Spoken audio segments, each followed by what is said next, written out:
Ixi, nossa senhora, o sol quente. Ainda bem que eu vesti essa roupa de papai, senão eu ia me esturricar nesse sol. Bicho fiscal, eu não sou o dono dessa bodega, quem é o dono daqui é Juarez, viu? Não sou o dono, tá tudo lá, nota fiscal, pagamento, é tudo com ele, viu? Eu não sou o dono. Menino, vale, nossa senhora. Sou eu, menina, Ana Paula. Ai, tá, é doido. Juarez, aquele homem não é o homem da prestação, não? Que você enganou? Rapaz, É ele. será que é? É, que você veaco, enganou ele mesmo. Que veaco, rapaz, não enganei não, tô só daqui que eu trouxe um dinheiro. Porra, lá vem ele, viu, ué?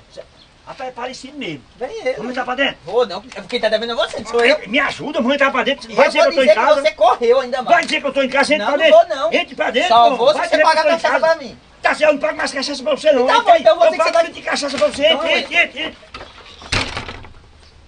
Tá, e o que foi que esse povo correram? Gente, sou eu.